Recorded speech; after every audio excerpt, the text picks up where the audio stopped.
ole clear tu te chu bai le vek ole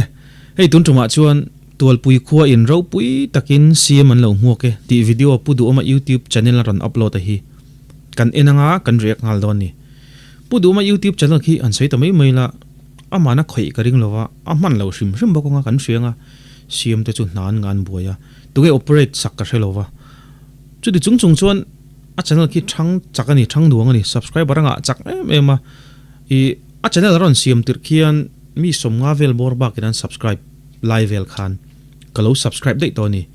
karin lok ang ngein he channel chu athang duang athang chakang subscriber nga chakang katia karin ang ngein tuna hian subscriber hi mi sing thum sang sari le zariat chonga nei to ni milara ni a siamani pielama ngai sang tu nga a ramtana contribution aturu kan thavek e tin zpm le pudoma borok sim tun lai ngeni al na sa chungte wang chuanin thingpui dora lut lekemo a bazar emo thila le lekemo engpo ti se news ani vek to mi pui hian pudoma chunga hian mi pui mi thi a fu deu thupani chungte wang chuan video poi hei tuna hian mi singli sang ni zasari choin en to ni darka rukal tan upload khania chuwang chuan a mu no mani karinga Tualpuiah pudoma pian na khuania eng tiang takarau puin ngen lo mu ti hi kan en don ni kan enang Tualpuiah kan theng don na ye alang china ke chuanin Tualpuiah khokong chu a chherituk lo ama se azim ani hi hei Facebook a dizana kalo butoni khai banar lian pui lo tar bokatin ki kongdunga khianin asir ton tona fleck an lo tar thua boka anin buat seina ana mai lo ni hi anin buat seina na sa ni hi sala kan nem ka ya ngoro lok alang thei chi dar ngot khian kan share chedang motor ke khatni thumli nga rukania hemi cameraman ma chi motor ma le chi mi chu ambulance ani karinga Tualpuiah ke Champhai district nin ka sia an kal laboka ingi mopal om thenia ambulance te chu a om ka tia ma se hei tak zel hi de opposition ten an seidu tur nin ka sia chief minister ta na pudoma lak lu ni khan minister an zinin anin suai do tur ni lo anin zui dum tur no tivel ka soin ka sia a hek sakati adik chia chungteni wangjon sarkar program poimo bi kani lem lo chuan hetinga injui dum hi sarkar ma sa emo masale po khani se tilo thei ram se ti hi kalo soi ve dek de kani chu a Tualpuiah khokong chu a cheve pa a ber ve pa ngai ni karing fur lai te ni om ve tho mai hei bolero nung khi ber chau vek mai ni khodai kan lu ta Tualpuiah khodai an theng receiving amam mani le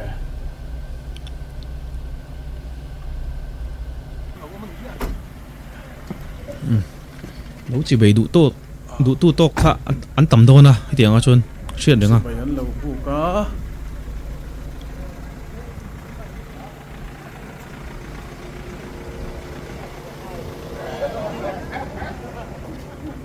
dan fo ta lo e ti re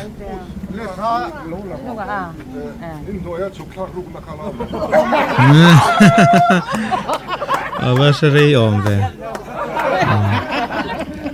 thil tam taka sai tlat kha kha chu achian lui ma to ngami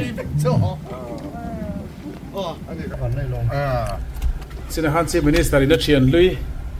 khodai mi in kotan dinga an chibaya an fiam bora anin watermelon ten lo pe a hi heta hian khachung ZP man nge yang hei kor enga ha ala thol mel le ngala ngor aming kan pho teng eng thol ani ro se ZP man ni karing chen poi ka fiam tu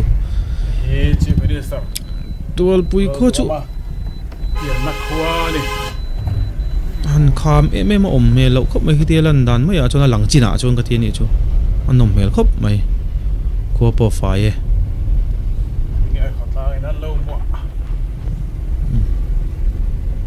ngai changang tlan chak thei mai si minister zui ho chu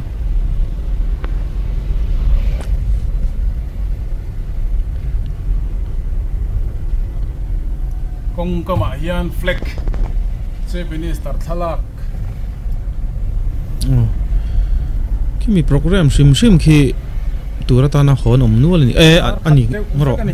oh hei aizo city bus oma Tualpuiah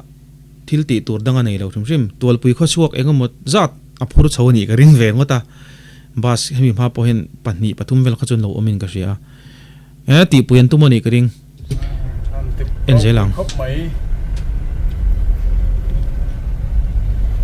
mai avar ho hi ano me ani hi ko ki tara ama lo lom na sata welcome bel lian tok kan muta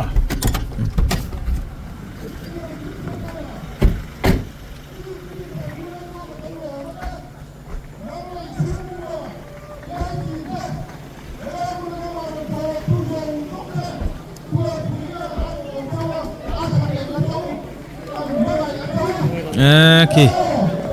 pugin zala la nia pakhat ki putli mena nia champhai bial tu MLA te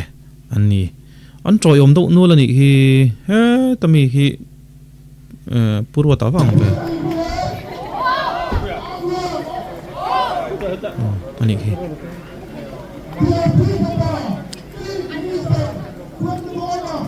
okay ani nge ki purwa ta punite potel hei kum par khop mai athung na vak lawang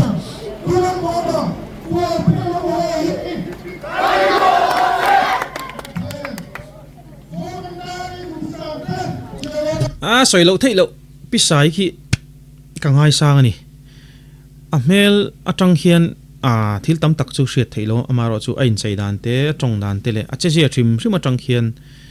hei million nupui tam tak khi in lo mu to thin ka ringa in du mai min fiam thu an soyemo mina an bula an wan do leka nui thadu manglo in du deu zia mel awm ve hi he tiang hi mi tam tak nu tam tak an omani chu tiang chu ni in ka ring lo pisai khi chu video pakhata pon ka soi to siam bangla an lua tir khanin an veng to sipei khanin ka ria khami thil post khali ka chiam to a viral chiam to khata khan ain ngai tlom ziate midang ang ani lo ziate chief minister nupui o mangpo ain chaina zongjong le athom no nei te phekhok nei te po mo aron sei khani ta chuwang chon rala tang hian kalo ngai sang ani chu ka hret theiang chin china kan ngai to hian ka ngai san zong takani pisai ki first lady nia chuwang chon pudom po thata kena troi omin ka ria ani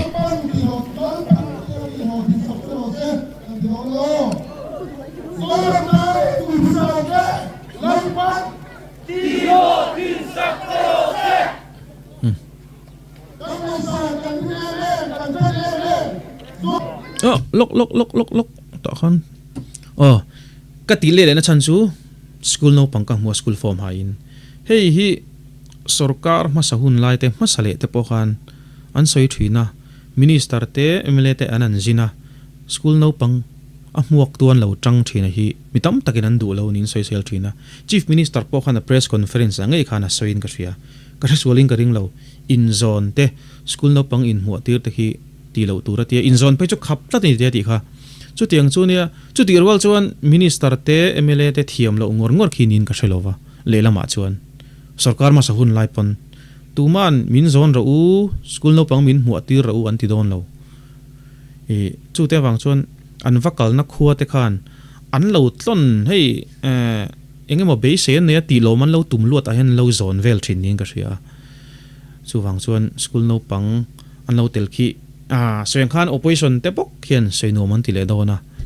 chu wang chuan a school anga an rihut hut lo ni chuanin an ti deuh nge ni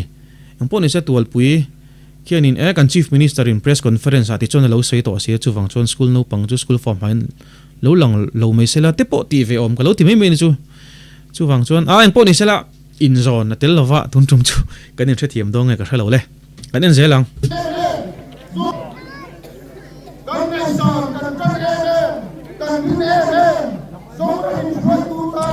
okay t-shirt te pon siam ani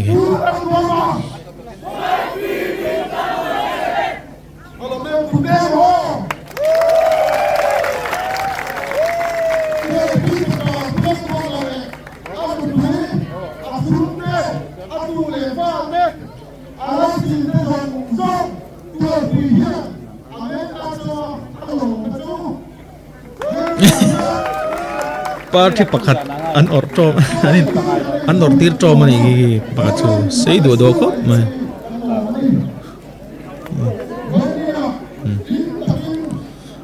pudo matu taki an selawani ki sira ding taki ni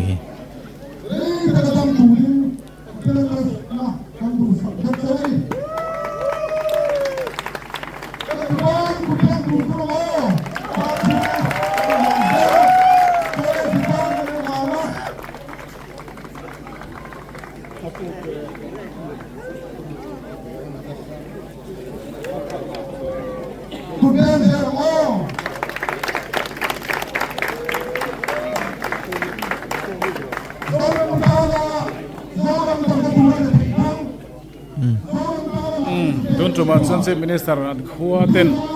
Unload on Sundan Toy Te Chang Garon Tilang Masani When I hear the Langin Point Kuatin Yang Sunlet Program Donani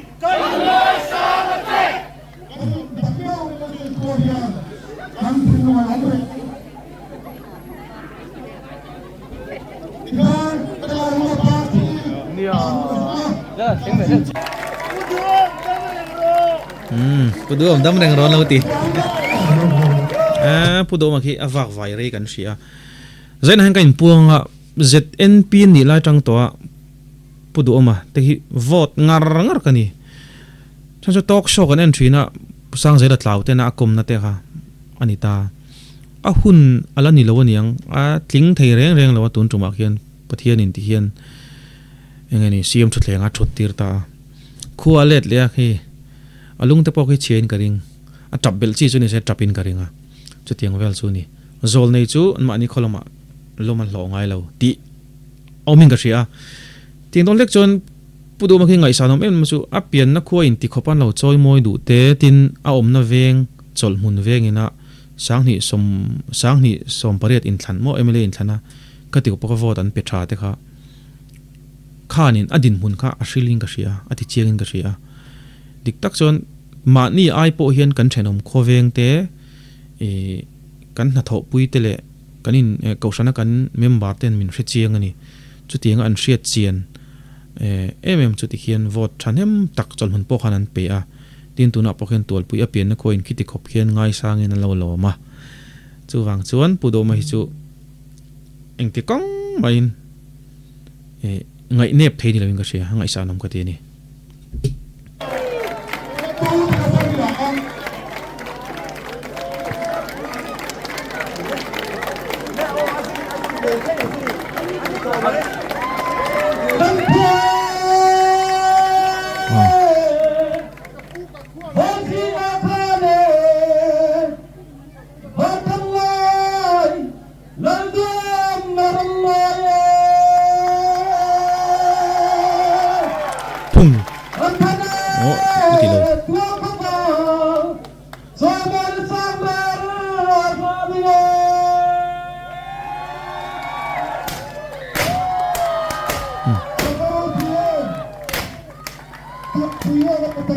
tin ngil vak lo selan mani chungzon ai non tlaleng ti hlom khop mai